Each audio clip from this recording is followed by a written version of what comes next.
have been dismayed and incensed to discover that our so-called Charter of Rights and Freedoms is being manipulated by an all-powerful pressure group to further their own nefarious ends. Since it is not enforced, it has been reduced to a meaningless piece of paper, as we saw tonight. Walter Pittman, the head of the Ontario Institute for Studies and Education, told the Varsity newspaper that the Institute had originally booked Irving to talk about German reunification and his findings on Eastern European archives. But poor Pittman didn't realize what Irving's views were on the Holocaust until he got a call from B'nai B'rith.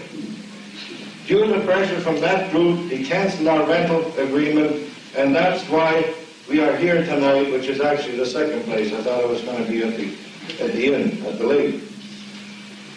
When I come across the term Holocaust capitalized for the umpteenth time, I decided to look it up in all the English dictionaries I could find to be sure of its precise meaning. It's not listed in any dictionary, not in the sense of the Holocaust that we see in the paper. Consequently, this much-used Zionist propaganda term is not even part of the English language. But that didn't bother a local judge when he took judicial notice of a word not defined in the dictionary. In Toronto, we must believe in the Holocaust or else.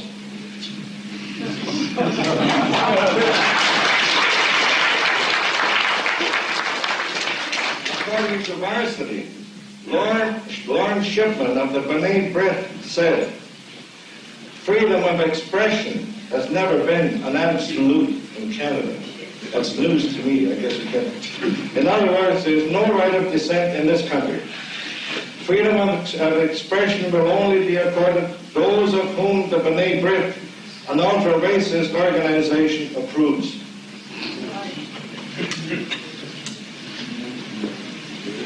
We must measure these freedoms against the rights of vulnerable minorities, Shipman states further. Well, I belong to a vulnerable minority, not he. We don't control the media, they do. Therefore, we are very vulnerable. Still, we have no desire to muzzle free speech for anyone, even if we don't agree with the speaker. What this man is suggesting is freedom of assembly is at the discretion of the B'nai B'rith. That's not the freedom I and other Canadians of my age group fought for in World War II.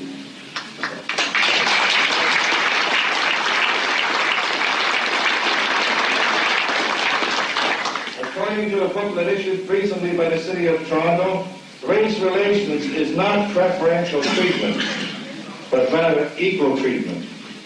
Where there is equality, where is the equality when one group is denied the rights others enjoy? We saw that tonight. We cannot assemble freely. That's not equality. To my knowledge, no one has ever proven David Irving wrong in anything he has written or said regarding recent history.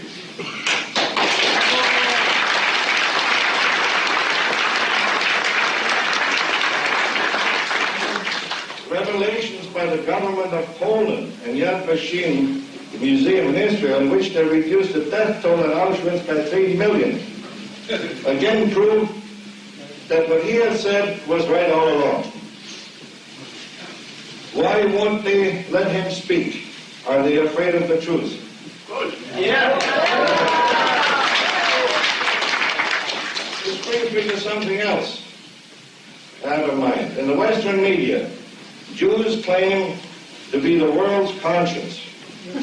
Now that the well-known 6 million figure has been reduced to 3 million, are they going to prove how honest they are by giving back half the money they extorted from Germany?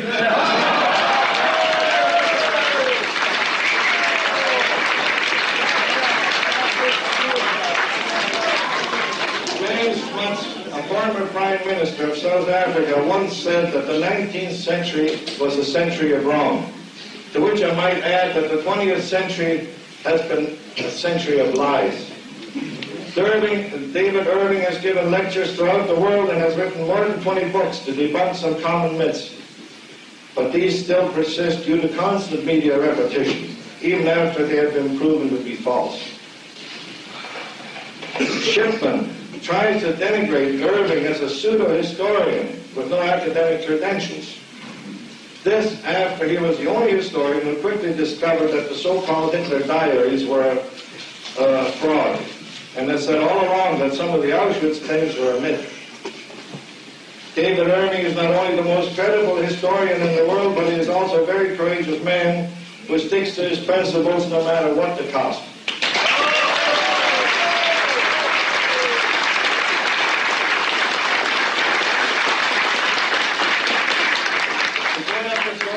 The truth, he has to swim against the stream, while the so-called legitimate historians take the easy route by riding the current downstream, eventually to disappear into the sea of ignominy where they belong. Their only contribution to mankind has been to distort and falsify history, which has caused untold misery and tension between peoples. Antisthenes, the Greek philosopher and founder of the Cynic school about 400 BC, once said, "The most useful piece of learning is to unlearn what is untrue." I hope David Irving will help you unlearn some untruths tonight. Very dry moment. So, he and his works are well known to most of you, and I don't think I need to recount his academic qualifications, etc., etc. I'm sure he needs no special introduction. His subject, as far as I know, is German reunification and other topics. You and I may or may not agree with what he says, but in the immortal words of Voltaire, I will defend unto death his right to say it. Ladies and gentlemen, let's welcome David Irving to friendly Toronto.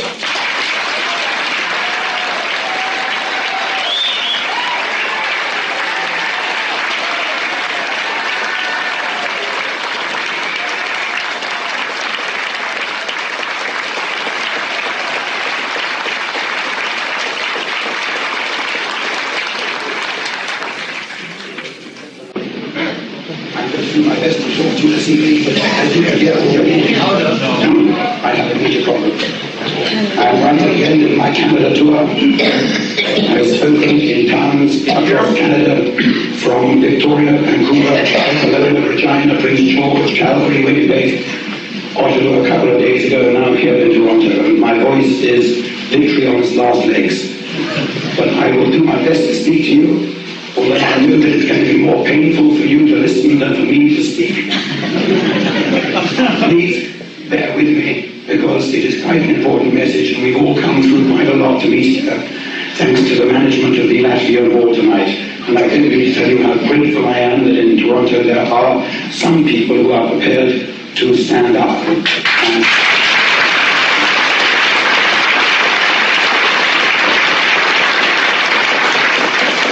Let me also say that we become fighting legal actions here, no longer on the defence, but on the aggressive side. We are going to prosecute the Lakeshore Inn for their violation of the contract I had with them yesterday and today.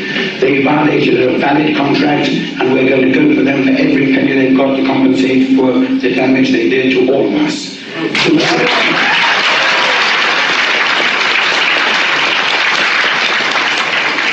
Similarly, of course, we prosecuted the OIC for the deliberate violation of the agreement we had to meet there this evening.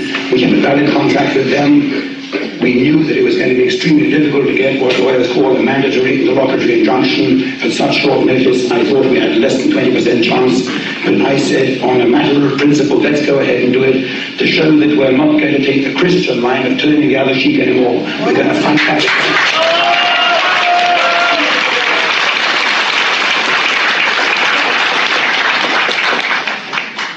You know, it puzzles me, and again it doesn't puzzle me, why my opponents are so terrified of letting me speak. When I arrived in tiny Prince George in British Columbia, which is really the Sleepy Hollow of Canada, a tiny little town with 2 pulp mills and a population of 50,000 people, and we rented a room in the Holiday Inn to speak there, I was greeted in exactly the same way as this evening, half an hour before the meeting was due to begin, by the hotel manager waving a piece of paper at me.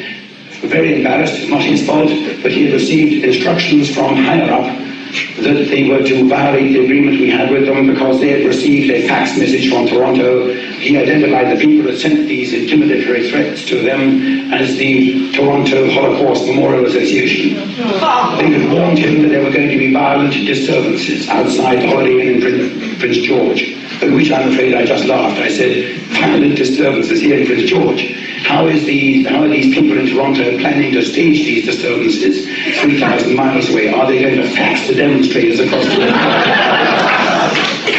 In exactly the same way, this unfortunate manager had allowed himself to be intimidated by a sheet of paper feeding at him from out of his fax machine. And all the way across Canada, we met attempts to ban the meetings. And I can tell you, ladies and gentlemen, in not one single case have they managed to stop me addressing an audience of senior myself.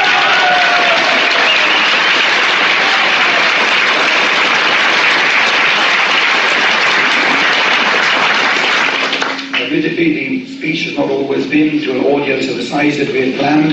Many hundreds of people turned up in Winnipeg and found that the hall was no longer available to us, and eventually I addressed a tiny meeting in someone's private house in the outskirts. But it was important just to do it on a matter of principle. And you're going to find out this evening, ladies and gentlemen, what it is that our opposition doesn't want to hear me talk about. I've talked on this tour, which began down in Washington, D.C. a month ago now. I've been on the road living out of a suitcase for 4 weeks. I talked in Washington, D.C. I talked in the National Archives at the invitation of the American government to a very distinguished audience. I talked there about Hermann Goering, my latest book at the back. In Baltimore, I spoke at the military exhibition on how the Adolf Hitler diaries were faked and how I discovered the fakes. All the way across Canada, I've been talking about German reunification, or about the Holocaust, or about various other matters of history. And they do not want me to talk about any single one of these subjects. And yet they are all deeply linked. We all rejoice the fact that today, exactly 12 months ago, the German Berlin Wall came down. I remember I was speaking to a tiny audience in Freilassing, just inside the German frontier, because I'd been booked to speak in Salzburg in Austria that night, and I'd learned through murky channels that an arrest warrant was out for me in Austria, that the entire Salzburg Landespolizei was looking for me, and then we found out that the police were actually down in the hotel lobby looking for me.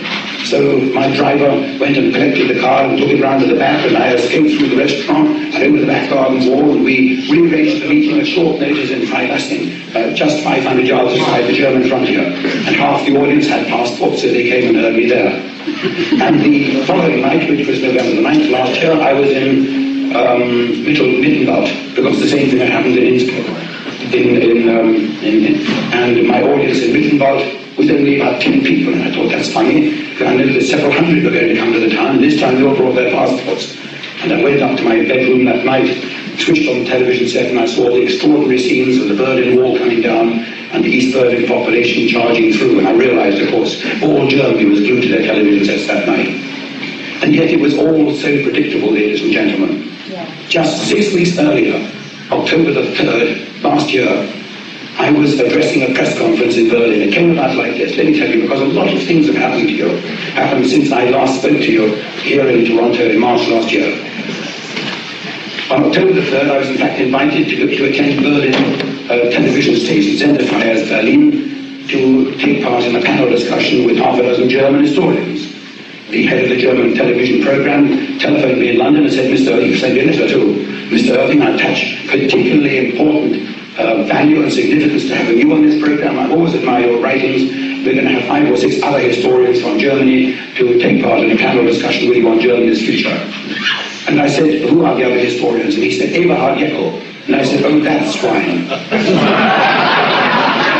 I'll explain why I mean by a swine in a minute. And he said, Arno Meyer, a professor at Princeton University, I believe, who wrote a famous book, Why Did the Heavens Not Darken? A Jewish professor, a very good professor. 2 or 3 other names he mentioned. And I said to him, rather puzzled, do these people know that I am invited too? Because I have had certain experiences in my last year or 2. And he said, well, no, but I am the producer. And I said, well, we shall see. And a few days later, he telephoned and he said, hey, Irving, very embarrassing. tut mir wahnsinnig leid, ich muss die leider ausladen. I'm terribly sorry, I'm going to have to uninvite you for the program. And I, not being completely stupid, had anticipated this, and I said, well, I'm terribly sorry for my part, because I have to tell you that you told me to fly by Pan Am on a certain flight, and I booked a ticket and paid for it. You told me to check into the Hotel Kempinski in Berlin, and I booked the room, and I shall be there too. He said, what do you mean you're coming to Berlin? I said, yes, I will be in Berlin on the day you invited me.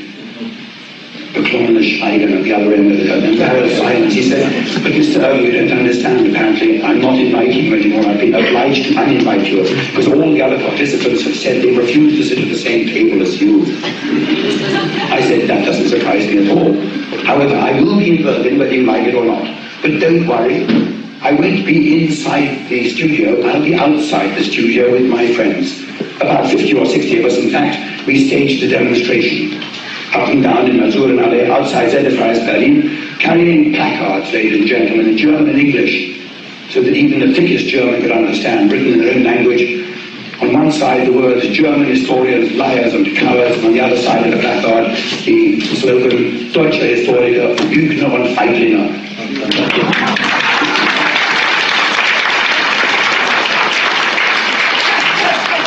Imagine with what pleasure we then saw these historians having to slink past our human barrier of placards. We stood there, no violence of course, just telling them and the cameras of the news media on the other pavement what we thought of the gentleman who required that I should not attend. And I only mention this episode because, of course, ladies and gentlemen, that program was on the famous October the 3rd last year. And the significant thing is that in order to annoy these historians even more, I staged a press conference in the Hotel Kempinski where they were staying. So when they got up for breakfast that morning, the first thing that met their eyes as they came downstairs was a blackboard with the words, press conference 11 a.m. David Irving. He's in Berlin. And at that press conference, ladies and gentlemen, October the 3rd last year, you'll see why I repeat the date, at which all the Berlin and the West German press were there, and the Daily Telegraph and a lot of other journalists as well. I said the following words, ladies and gentlemen, you won't believe it, but 12 months from now, Germany will be reunited. October the 3rd last year. I got it right down to the last pound, shillings and pence. Because Germany...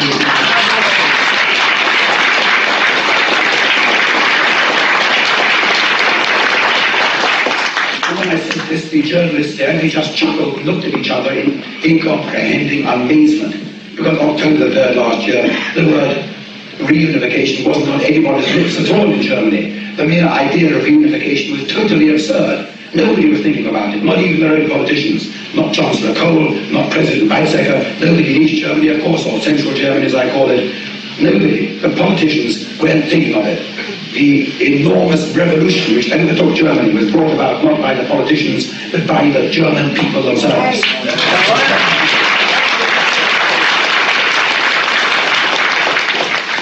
Very belatedly, the politicians climbed on the reunification bandwagon. And for a time you heard the word Wiedervereinigung. And then a Sprachregelung went out in Germany. It wasn't Wiedervereinigung, it's going to be Vereinigung. Because if you talk about Wiedervereinigung, in some way this is an attack on the Allies who kept you apart for 45 years. So it became Vereinigung. And then after a while it became Einigung. And the word got smaller and smaller until it became a kind of Neigung, a kind of an inclination together. Until finally, I'm sure the word, if it got any smaller, would be just a kind of gum. That's all As I went around Germany, then the Daily Telegraph in London reporting my little scoop, the fact that I alone worldwide had predicted this enormous event of October 3rd this year, the Daily Telegraph asked me, they said, Mr. Irving, why didn't any of the German journalists report what you said, although the Daily Telegraph reported it? Why didn't they spot it? And why didn't they pay attention to your prophecy? And I said to the Daily Telegraph, that was reported in the German newspapers, to die deutschen Journalisten haben den Horizont eines Klosettendeppels.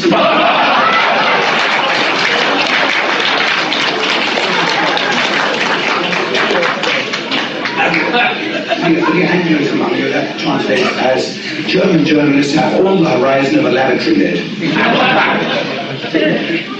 And this is it. They're not like us historians, they can't predict. We are so firmly rooted in the immediate past, in the archives, that we can make certain predictions on the basis of the way events really happen. And I was discussing this with the head of the military archives in Germany only September the 3rd this year. And he said that he also had made the same prediction to his friends. He had said 18 months, but he made the prediction 6 months earlier, so he too was right.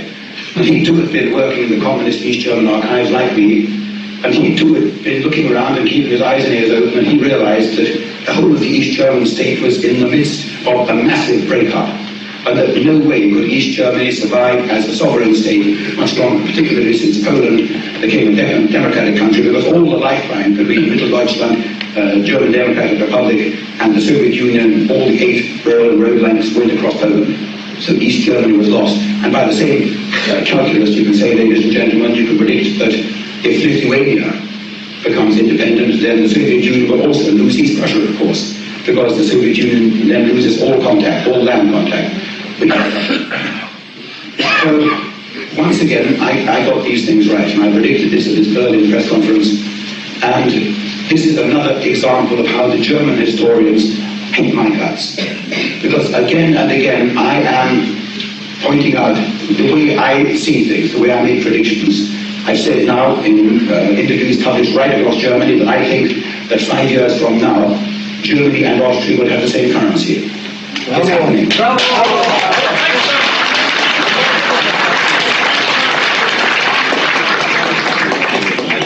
think that also that within 10 years at least, 10 years at a maximum at the outside, Germany will have recovered the lost eastern territories because you will have bought them back from the Poles.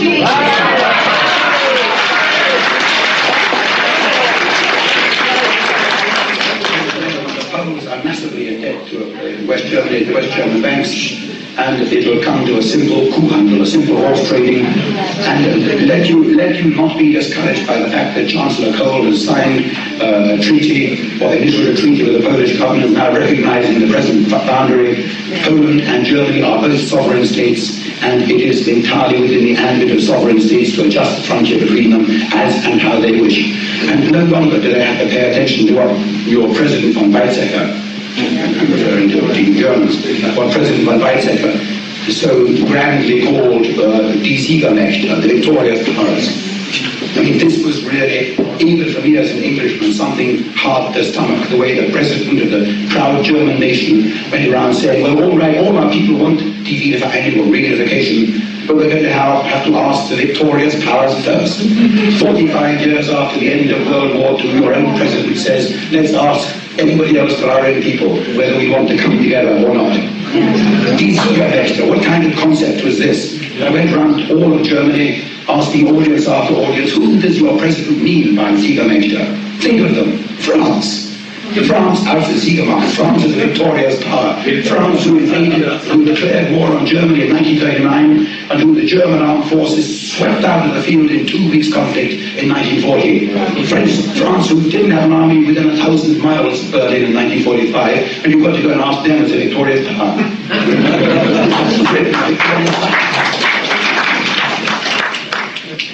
Then describing Britain as a victorious power. Well, I'm happy to think that we're a victorious power, and our forces, British, Canadian, the Empire's forces fought grand individual battles worldwide with all the heroism that you come to associate with the Nordic peoples. The fact that we eventually lost war in real terms has still not been discovered by the historians. But to describe us as a victorious power when we were already bankrupt by 1940, when we then went on for 5 years to dig ourselves even deeper into debt, destroying thousands of cities and killing millions of people, burning them alive, and emerging from World War II with our empire already vanishing into nothingness, and to describe us now 45 years later when we're little more than offshore Holland. Victorious power. It's very nice. Here I was in Germany, suddenly a representative of victorious power. And it felt very good. I remember one day I was still being kind of representative of victorious power. I went to visit a friend of mine in Basel in Switzerland, and of course the Swiss don't regard us as a representative of victorious power, and for a couple of days I didn't feel quite so good, but back in Germany again, represented victorious power. The United States, you have to ask the United States whether you can have reunification or not. The victorious power United States. How many victories have the United States managed to win since 1945? Not in Korea, not in Vietnam. If President Bush wants a victory now, you know what he does. He invades Grenada, or he sends the 82nd Airborne Division into Panama.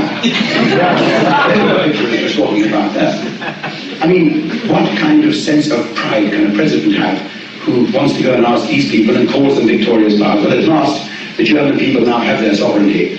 And I can predict in this reunification part of my talk, I can predict what will happen over the next 5, 10, 15, 20 years. 5 years' time, you will have common currency with Austria, with all that politically implies. Within 10 years, you will have recovered your eastern territories. Within 15 years, you'll have all of East Prussia, including Königsberg, Kaliningrad, back under the German flag.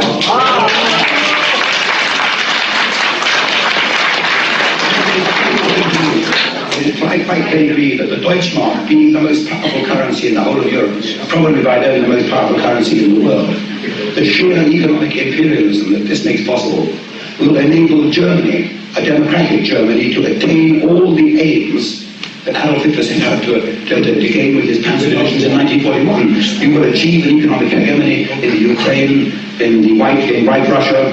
You will re-establish German influence in the Baltic countries, there's no question. All this is bound to happen within the next 50 years in an entirely peaceful way. This will restore Germany as a great world power. Anybody who pretends this isn't going to happen, like Mrs. Thatcher, is involved in whistling in the dark. So what is going to happen to the common market? Well, it may drift on rather as the British Empire drifted on for a while. But the British, I think, are very foolish indeed to ignore the future, which is that Germany is going to come first in Europe, and the common market is gradually going to become an economic backwater. These are my predictions. I'm quite happy to come back here 5, 10, 15 and 20 years from now, the Maastricht permitting, of course. I mentioned the Maastricht without any sense of warmth, because I understand that this morning they called a press conference in Toronto, we don't know about this yet, in which they devoted the press conference to smearing me. So, in view of the fact that they decided to smear me and call me a Holocaust denier, I intend to devote the rest of this speech, instead of to reunification, which was the plan, to their own particular bugbear, the Holocaust. And I'm sure that many people here will welcome this decision.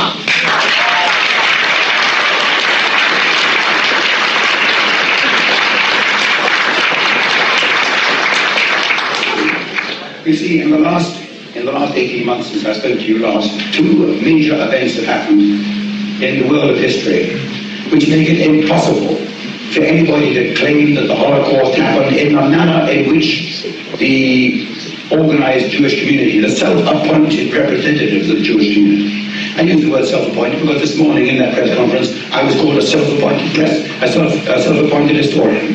And I'm not, of course, I'm a historian, I'm a professional historian who hangs or falls by whether my books find credibility in the reading and academic public or not. But anyway, the self-appointed representatives of the Canadian Jewish community have decided that the Holocaust involves the death of 6 million people in Adolf Hitler's gas chambers. And if anybody comes along and challenges any single aspect of that legend, and I'm not going to call it a lie, it's a legend, because millions of people believe it in perfectly good faith, it's like religion. If anybody challenges that, then he is open to intimidation, violation of contracts. It's fair game. The laws of Canada suddenly no longer apply. The basic charters of human rights and free speech, these can be suspended and abrogated because something more precious than the Charter of Human Rights and freedom of speech is at stake, namely the integrity of the Holocaust in which we all believe. How has this legend been propagated until now? Well, the legend was originally propagated, I think, by us British back in 1942. And I set out the reasons for believing this in my previous talk 18 months ago. But since 1945, the legend has marched on. And this is the great, sad facet of war. In wartime, quite justifiably, the warring factions and powers decide to use propaganda. They lie about each other. They lie massively, and you're not going to believe this, ladies and gentlemen, but you're going to find your own governments lying to you about the Gulf crisis.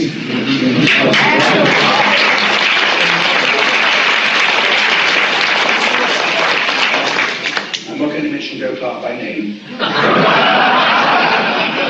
They lie massively to you as soon as wars break out. And the lying continues because there's a Ministry of Propaganda on one side and a Ministry of Information on the other. And when the victory day comes, these ministries of lies are not replaced by ministries of truth. So the old propaganda continues to march on, and nobody really has the job of stopping these lies from flooding out. particularly when some people find they have a vested interest in keeping the lies spewing forth. And in this particular case, I quote the chief rabbi of Britain, Lord Jakubowicz, who personally said a couple of years back in a press interview that he thought that the Holocaust had now become big business. Big business with massive profits to be made by film studios, movie houses, television companies, script writers, publishers, and the like. And that is the chief rabbi of Britain, Lord Jakubowicz, who said that. So people do have a vested interest, and I'm not saying it's the whole Jewish community in Canada or worldwide, but certain elements of that community, and people who aren't Jewish too. I'm not saying that the entire media are Jewish, of course they're not. This would be a totally phony myth, but they also profit from continuing the Holocaust myth, Holocaust legend. And so big bucks are involved in preventing anybody from standing up and saying, oh, wait a minute, the archives have produced a couple of documents which show you're talking, well, to put it politely, you're talking through your hat. I could be less polite, but that's the thing, anyway. You as the presence of strangers here this evening will put it like that. So the lie starts to march, and the lie continues to militate against the truth. And in this case, not just against the truth, it militates against one particular people, the German people. And in doing so, ladies and gentlemen, this is really why I, as an Englishman here, the lie militates not just against the German people, it militates against the European people, because by implication, Europeans were capable of doing this to minorities. They were capable of putting 6 million people in the gas chambers, liquidating them. And after a time, after 50 years, the distinction begins to blur. No longer is the claim for compensation only against West Germany and East Germany, but suddenly the suggestion is being voiced that the French ought to pay a bit too. And what about the Norwegians? And how about the Swedes? Because the money of the old coffers is beginning to run dry, and the Germans are waking up. They're not going to put up with it much longer, particularly now they find they've been asked to pay for 6 litres of milk and they've only got 2 in the bag. So they're beginning to look for other people in the European race. So it's turned almost into a racial issue. It's the white Europeans who did this to the Jews, and therefore the white Europeans it's a kind of collective guilt which is now spilling out onto all of us. And that nonsense has got to stop now. And I'm glad to say that the archive made it possible to do so.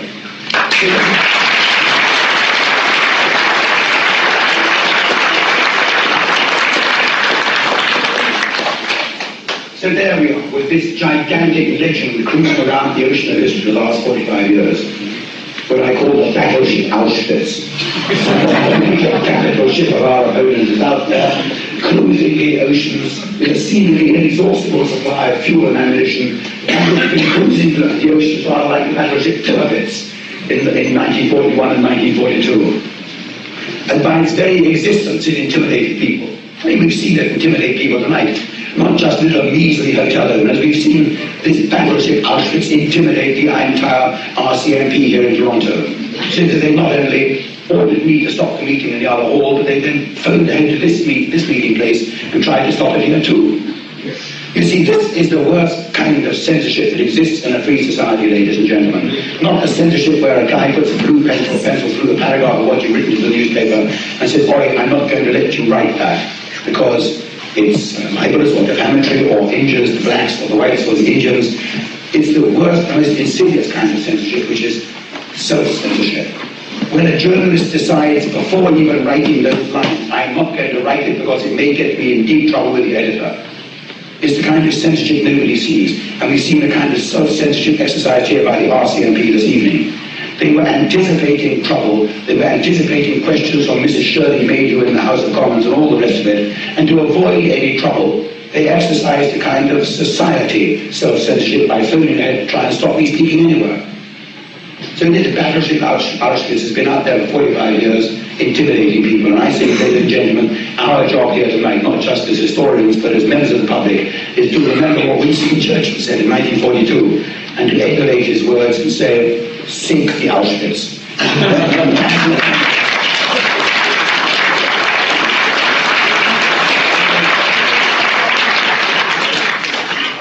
I should have warned you I'm going to be very tasteless this evening, but it gets far more tasteless than this. Why should we be considerate about people who have lied to hundreds of millions of people for 45 years? Well-meaning, sincere, well-intentioned people like those young Jewish teenagers who are outside the Lakeshore Inn have been taken in by their elders and betters and teachers into believing something which I am going to prove to you this evening, ladies and gentlemen, is totally untrue. And if some teacher came and told my 4 children something which was completely untrue and persuaded them to believe it for 20 or 30 years, and actually to go and demonstrate for their cause, these teenagers, standing outside a hotel in the cold and possibly getting involved in all sorts of unpleasantness, then I would be damned unhappy about it. And I think it's time that the responsible Jewish community, who I'm sure do not want to live a lie one day longer than is absolutely necessary, it's time for them to start raising questions of their own self-appointed leaders and say, wait a minute, David Irving isn't just anybody, he didn't just fall off a turnip truck, you know. If he says this, then it's possibly true, and we're going to have to face up to the fact, just as we had to face up to the fact in the 1920s that the Germans hadn't gone around hacking off Belgian people's hands in World War I. The British government and the Belgian government finally apologized to the Germans for having spread this propaganda lie in 1920 in a formal statement in the British Houses of Parliament. So it's possible that sooner or later an apology is going to have to be made to the German people for having vilified them with their monstrous atrocity, which never in fact took place. And let me make quite plain what did take place, so that nobody can walk out of this whole article and say David Irving was a Holocaust denier. What is quite definitely clear in my own mind is that there were instances where individual Nazis and others, particularly in the Baltic countries and in occupied Russia, did massacre Jews thousands at a time. They machine gunned them into open pits and graves, and I've seen documents which, although they may not convince you, ladies and gentlemen, they convince me, and I'm quite prepared to debate with you individually or separately or afterwards for in years to come whether these episodes happened or not. But I believe that these grim crimes, individual atrocities executed by individual Germans, not acting in the name of the German people or in the name of the German Führer, but acting on their own criminal instincts, these individual crimes can happen. And I can tell you later on the kind of evidence there is for these individual crimes, which are crimes on the order of thousands at a time, as I repeated before, not millions. So something did happen, but what I can say with equal firmness is, you can sum up my case on the Holocaust in the following nutshell. More people died on the backseat of Senator Edward Kennedy's motor car in Chappaquiddick than died in the gas chamber in Auschwitz.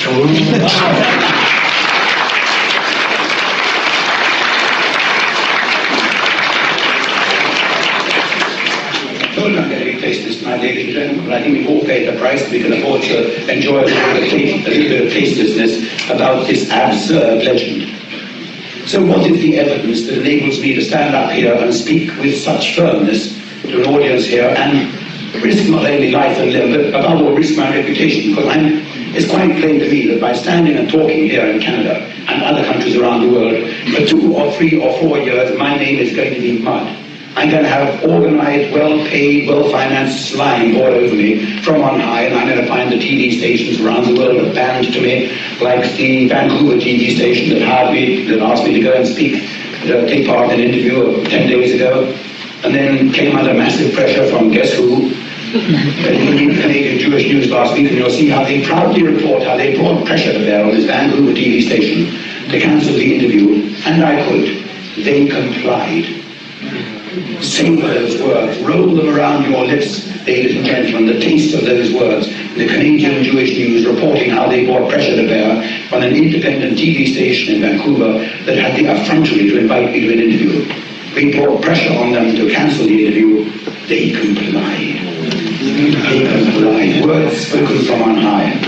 So what is it that they're so frightened about? Why didn't they want me to speak even to 50 people in British Columbia and Prince George, in little sleepy hollows? Well, the answer is this. The Soviet archives have now released the documents on Auschwitz. So we know what happened. We know how many people died. And not only this, ladies and gentlemen, get a look at this. The British Secret Service has now admitted that in its archives it has all the secret messages sent by the commandant of Auschwitz back to Berlin every day from 1942 to 1943. We were decoding these messages and reading them. How about that? There is no room open for argument anymore. Let me tell you in a minute what these messages actually say, what these documents say. These things have turned up, I repeat, since I was in Toronto 18 months ago. This is why the people don't want me to speak here in Canada, telling you just about these two single facts. Because when you leave here this evening, ladies and gentlemen, I speak with your friends, you can say, I heard two most extraordinary things. I heard that on September the 21st, last year, 1989, President Gorbachev, as part of his glasnost, I think personally, as part of his overtures to the German people, bear that in mind, he announced that his archives, an unnamed archives, I think it's the archives of the KGB, had found the death books of Auschwitz. Not only that, they found the index cards of all the prisoners who'd been in Auschwitz. And alone that fact, that they had the index cards of all the prisoners who'd been in Auschwitz, sent a shudder around the organized Jewish community of the world. Because hitherto, of course, there has been an inexhaustible supply of Auschwitz survivors. The cruise ship Holocaust, which has taken the oceans after the battle of Auschwitz, this massive cruise ship with luxury wall-to-wall fitted carpets and a crew of thousands.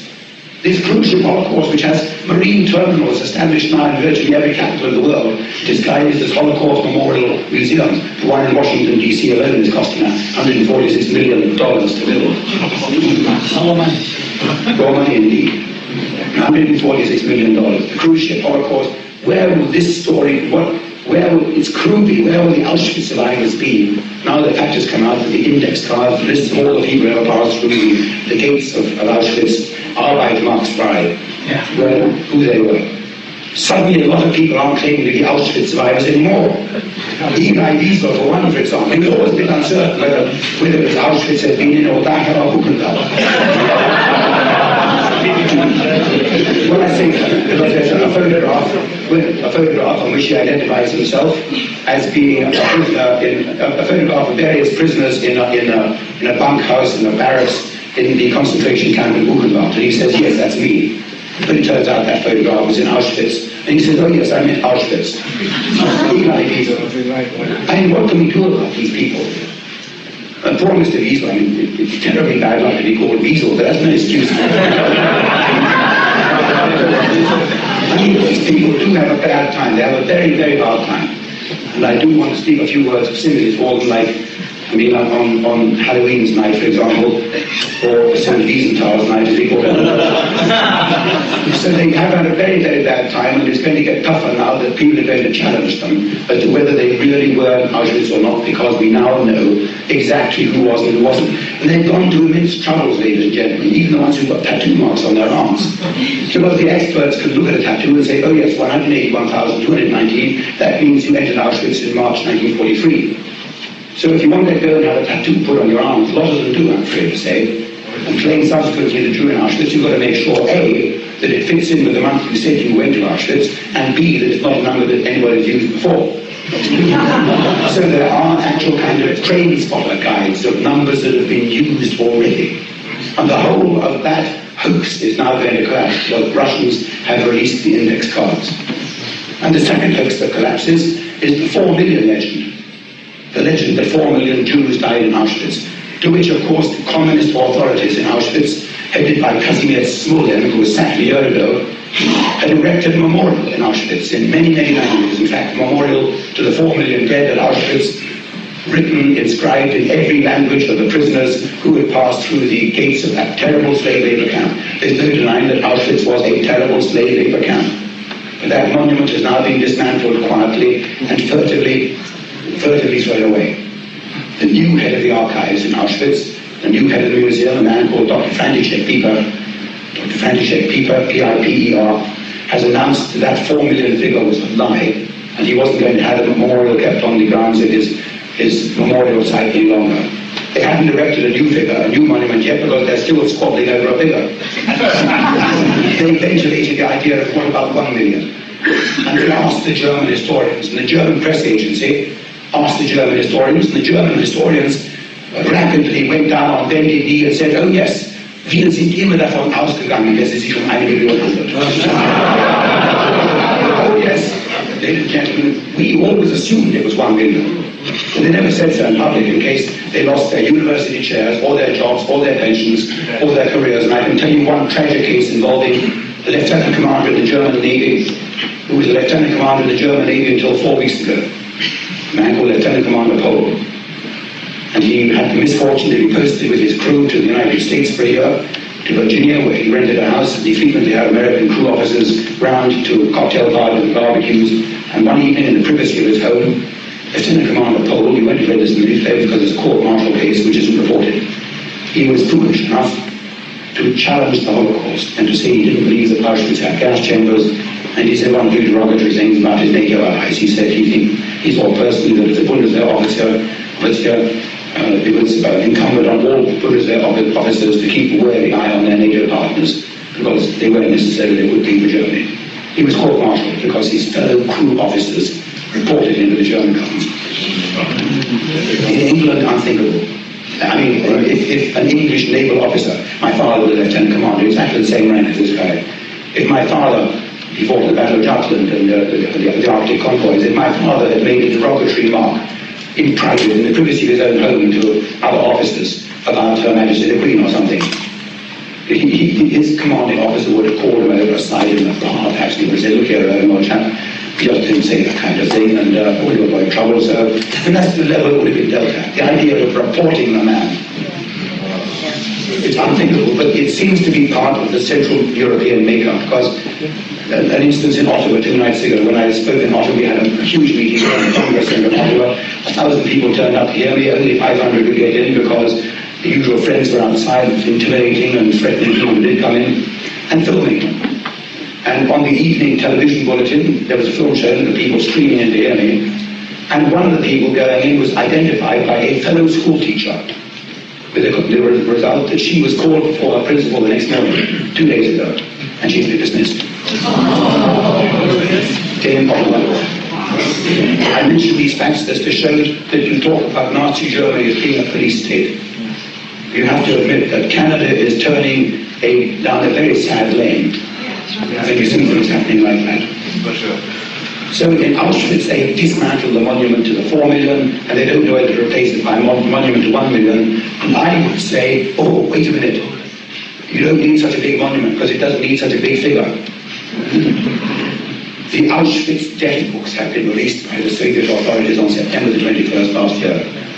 We knew about the existence of death books in the concentration camps because in the first Nuremberg trial, the Mauthausen death books were introduced as evidence. They list meticulously the names of all prisoners, inmates of the concentration camp who die of any cause. They list them by name, by date, by place, by date of birth, cause of death, and all the rest. And the Auschwitz death books, ladies and gentlemen, let me describe them. 46 massive volumes, kept with typical German meticulousness, listing the names of all the inmates who had died in 3 years. 1942 is complete. 1943, the death books are almost complete. 1944, the death books are rather less complete. And they list, ladies and gentlemen, a total of 76,000 names. Well, I can hear you thinking 76,000 innocent people dying is bad enough, and let me state my position quite clearly. Years ago, I was asked by a German newspaper, Mr. Irving, what in your opinion was the worst war crime? And I answered, not genocide. Innocenticide. The killing of innocents is the biggest crime in war. To say the biggest crime is genocide implies that in some way people of some race, the killing of them is worse than the killing of innocents of another race. And that's not true, of course. We all know in this room that the killing of any innocent people, in war or outside war, is a crime. And if 76,000 innocent people died in Auschwitz, I'm saying died, they weren't killed necessarily. If 76,000 people were listed in the death books as having died in Auschwitz, then to my mind this is something of a crime and we need to examine it more closely. Remember, later on I'm going to talk about the evidence on the British Secret Service file, but we're still on the evidence in the Russian archive. But the people outside do not want to discuss in public here in Canada. So what about the 76,000? Were they all killed? Were they all gassed? Well, we don't know how many were gassed just from these figures. What I can say is look at the book written by Arno Meyer, the Jewish professor at Princeton University that I mentioned earlier. He stated in his book, on the basis purely of his own experience as a historian working in the archives, although unfortunately he's rather imprecise in his book, he gives no sources, which I personally question. Arno Meyer says that in his belief, by far the largest part of those who died at Auschwitz died of natural causes. And he made himself very unpopular saying this. There were whole-page attacks on him in Time and the Newsweek magazine, and you can understand why. By far the largest part of those 76,000 who died in Auschwitz died of natural causes. So suppose we just say over half died of natural causes. And suppose we take account of the fact that the death books of 1944 are incomplete, and we round the figure up to 100,000 who died. This means that about half may have been killed, while the other half died of natural causes. Ladies and gentlemen, 50,000 people were killed in Auschwitz. From 1942 to 1944. That is a crime, as I said. 50,000 innocent people.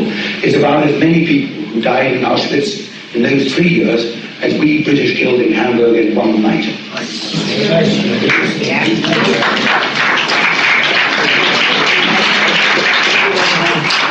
So you see, if I use the German word relativieren, this is what we can now do. We can now say, put an end to your lies about the Germans being arch criminals of all time, who have committed crimes that are the biggest crimes of this millennium, let alone this century. The crimes committed by the Germans, the crimes committed by these individual criminals, whether they're Auschwitz or the individual Einsatzgruppen commander, task force commanders behind the armies in the Russian front.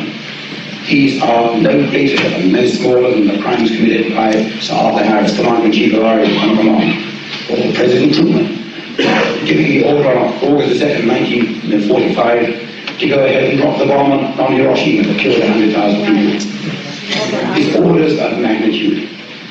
But can we be more specific about how the people died in Auschwitz? Yes, we can. The figure turns out to be even smaller. How about this?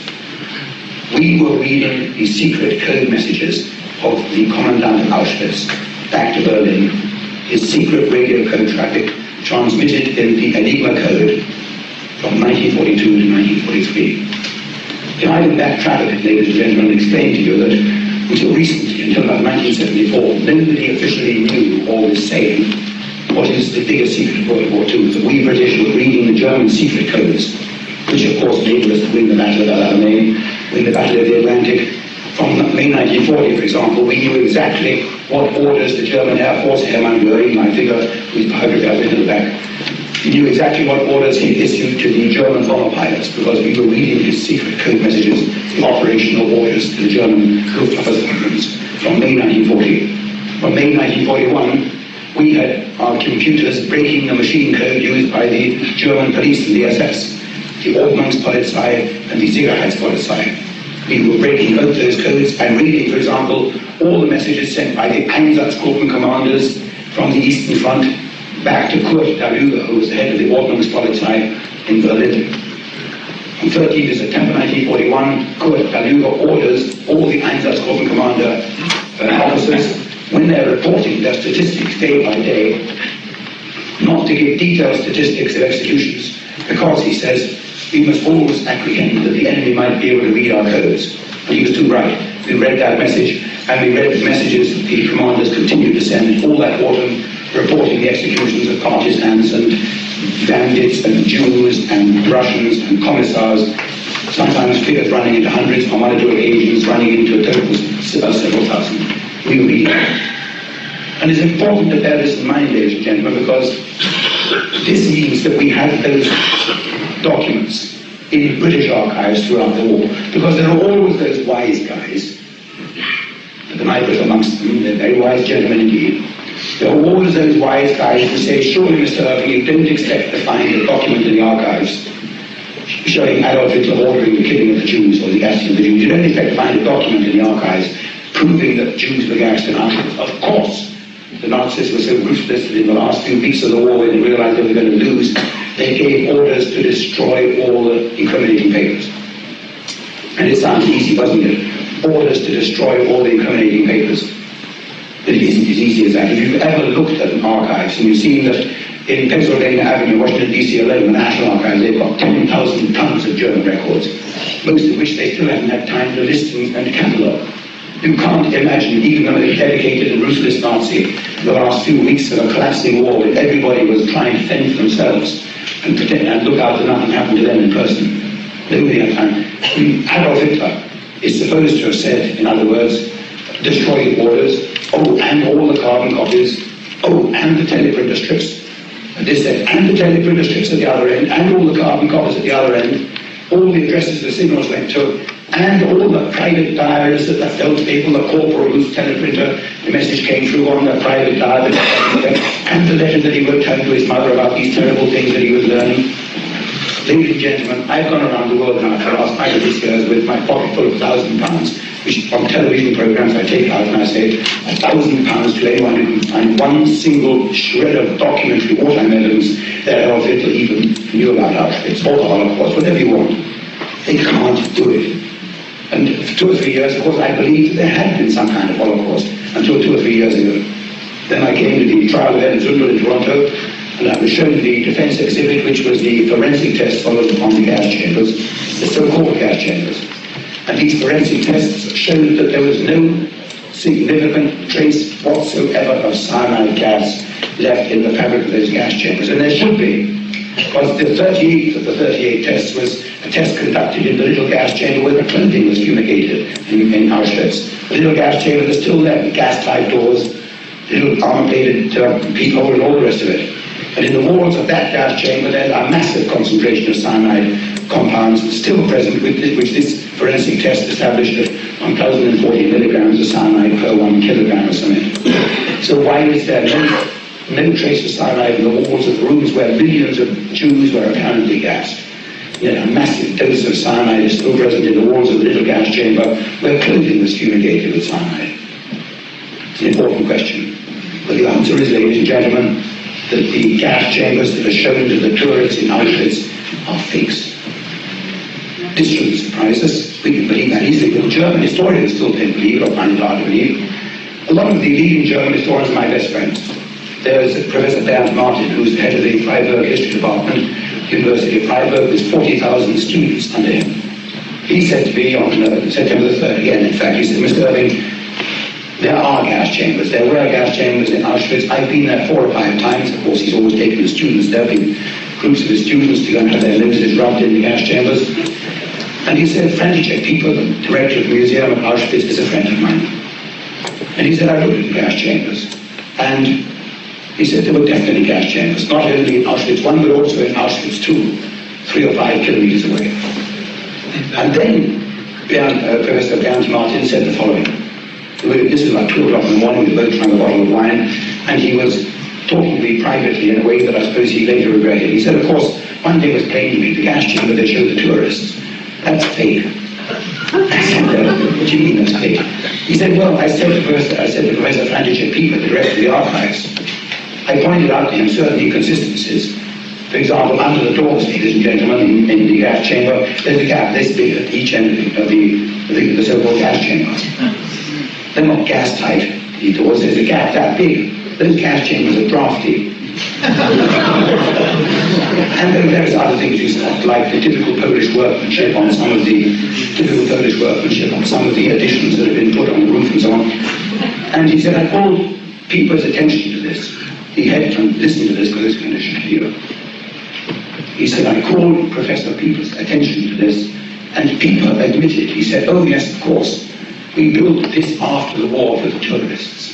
And it turned out later on that the crematorium was also built after the war for the tourists.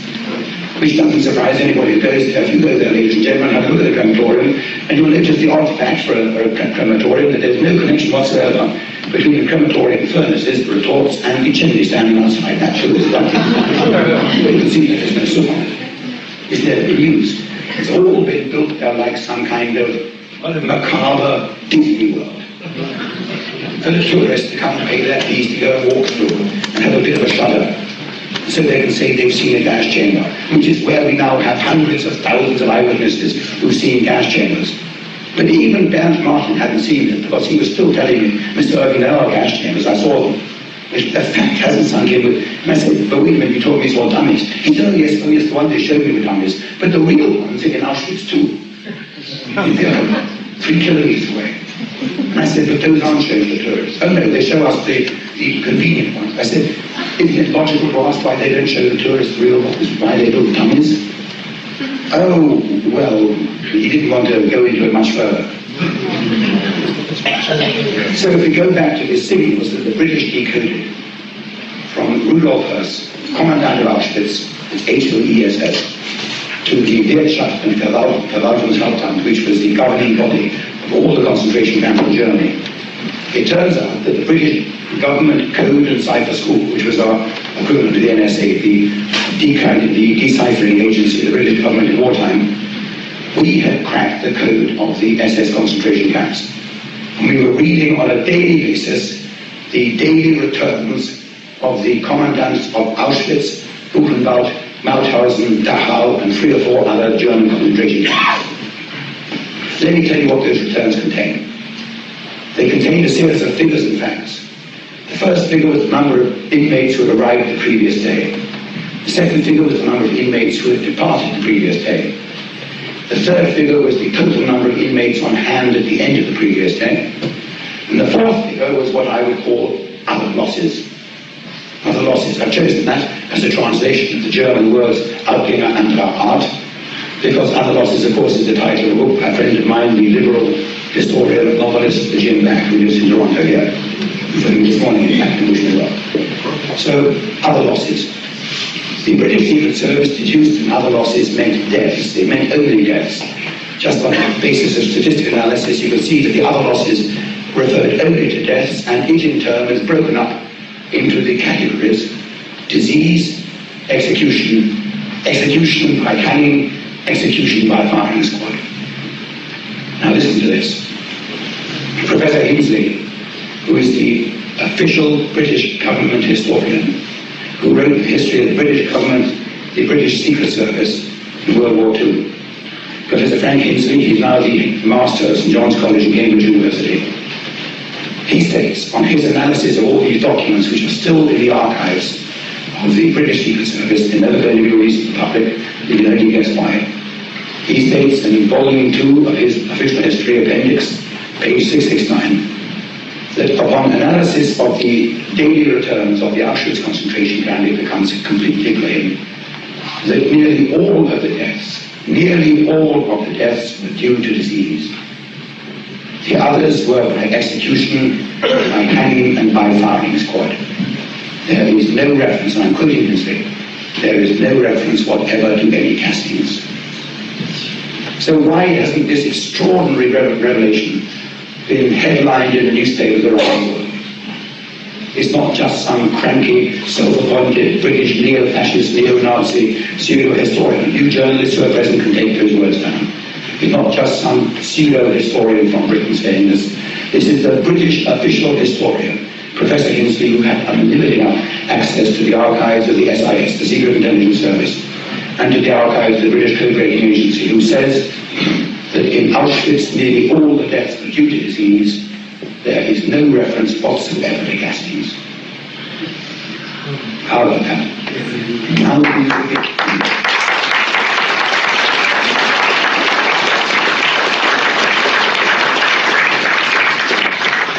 Now do you begin to see, ladies and gentlemen, why the organized, self-appointed Jewish puppets in Canada are doing their utmost to prevent me from addressing these facts to intelligent, learned, educated audiences across this great country.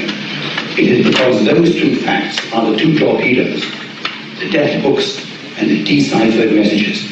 They are the two torpedoes that would sink the battleship Auschwitz if it wasn't already foundering of its own accord.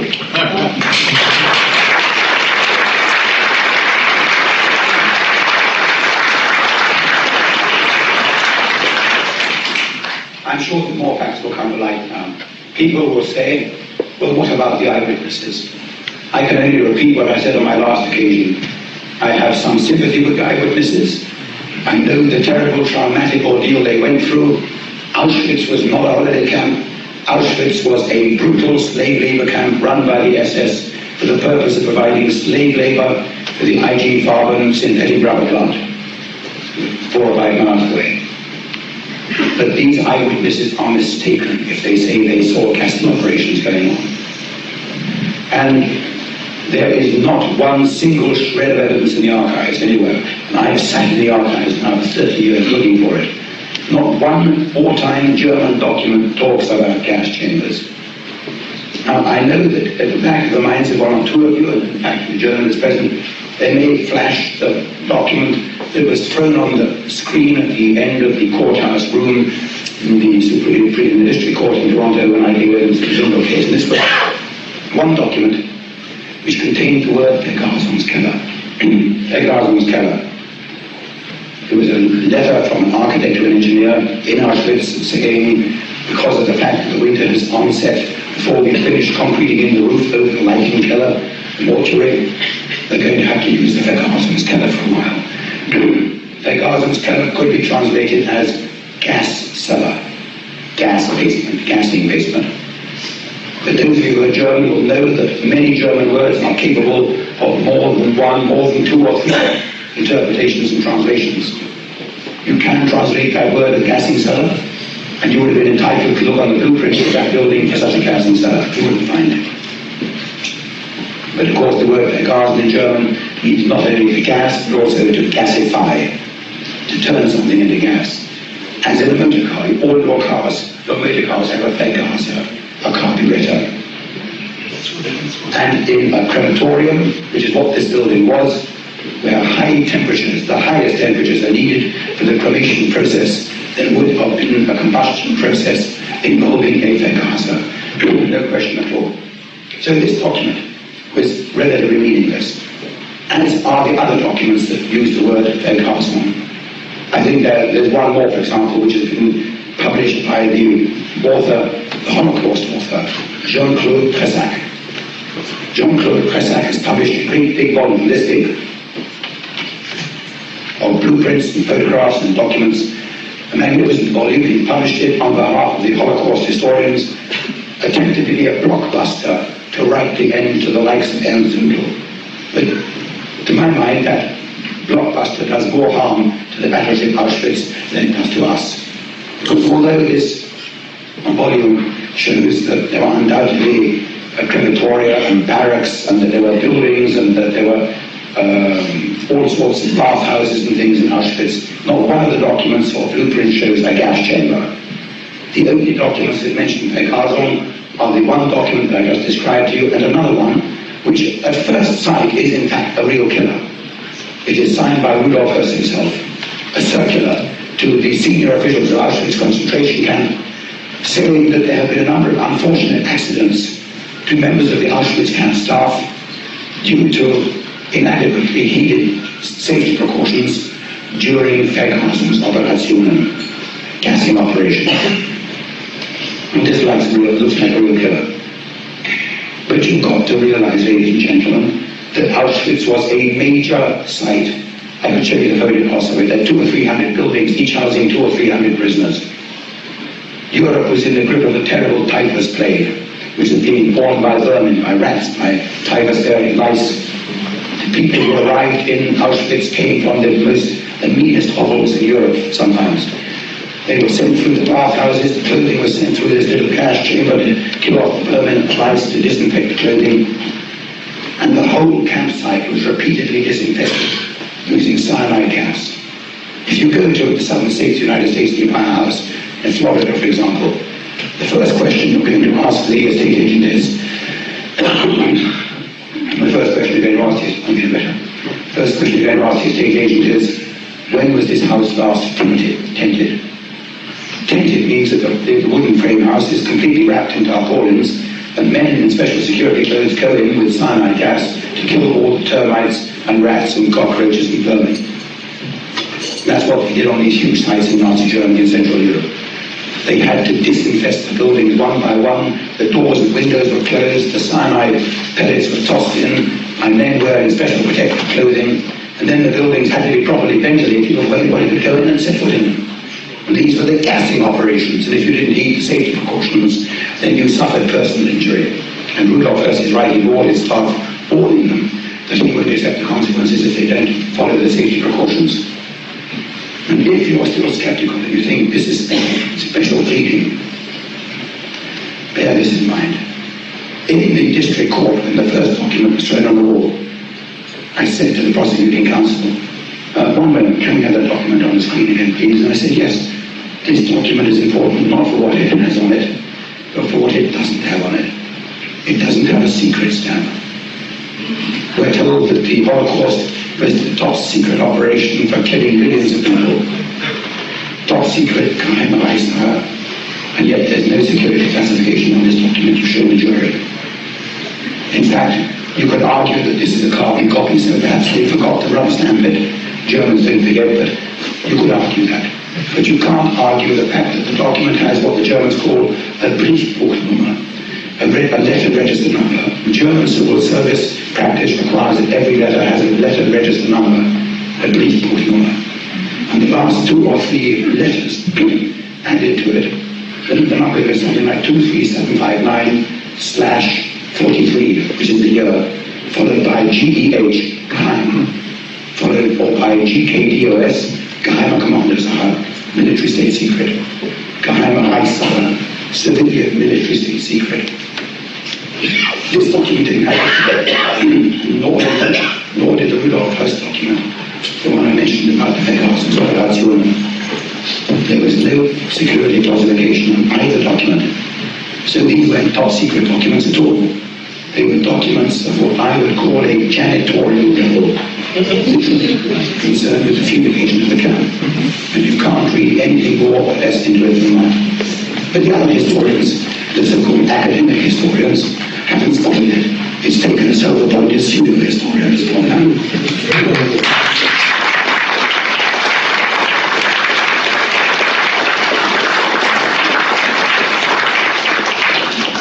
Well, ladies and gentlemen, it's turning into more torture for you than me.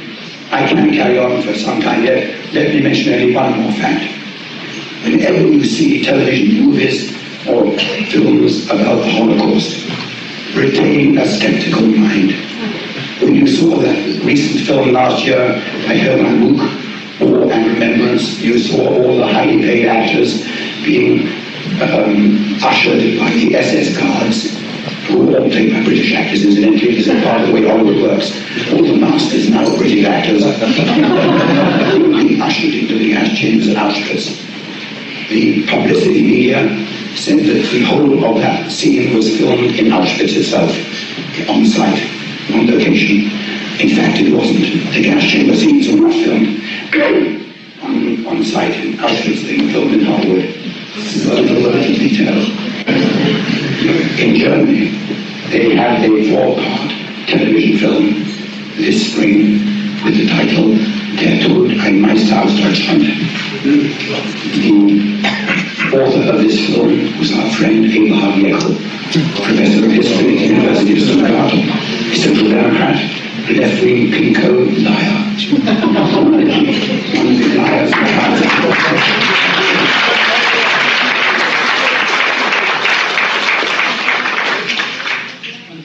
I mentioned the name of Jekyll because, of course, he was one of the historians who were terrified of sitting in front of a television camera with me at his side, and with good reason.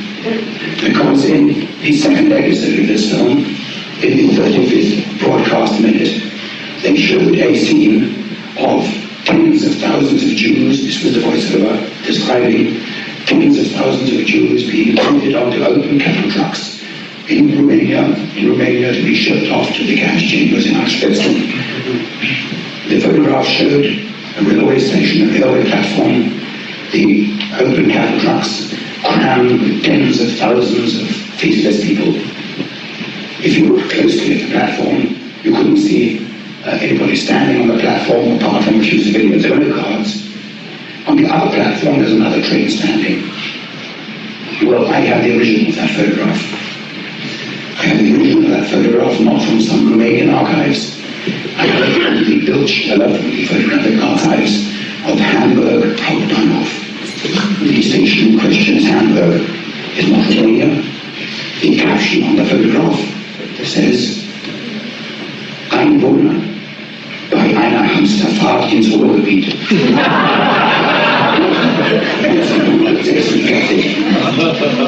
German citizens of Hamburg who were being loaded onto open coal trains to go to Ruhr in Western Germany on a shopping expedition 1 year after the war is over. The photograph has been retouched and cut so you can't see the women standing on the platform holding shopping baskets. You would hardly have been there. These were 10,000 Jews being shipped up to the gas chambers. Of course, there are no guards on the platform. The photograph is very cut, so you can't see the wall of Hamburg station. The photograph has been retouched to black out the upper windows of the double-decker train on the other platform, which also shows they can't have been anywhere but Germany. So I sent a copy of this photograph to Jekyll 4 weeks ago, and I said, Jekyll, you're a liar.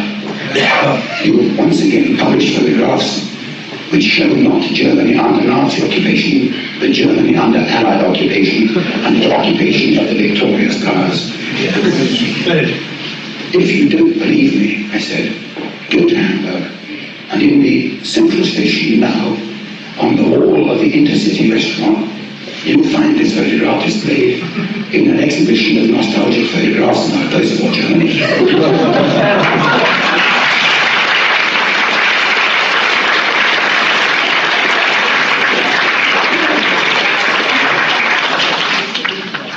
And I couldn't resist the temptation to add, Professor Jekyll, in future, I do offer you this piece of advice. Do your research in archives and not in railroad station restaurants.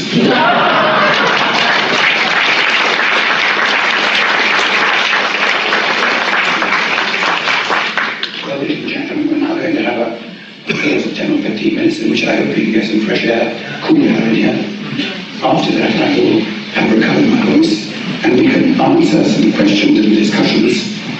And I can be sitting back, and then my books have come in, and if you wish to buy books before I leave for the United States tomorrow morning, this is your last chance. Thank you very much.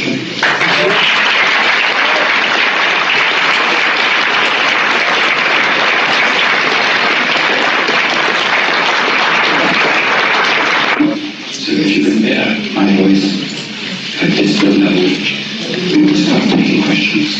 Yes. When will you publish Volume 2 of Church of War? Volume 2 of Church of War has been written and it is going to be published next year. It's already in the pipeline.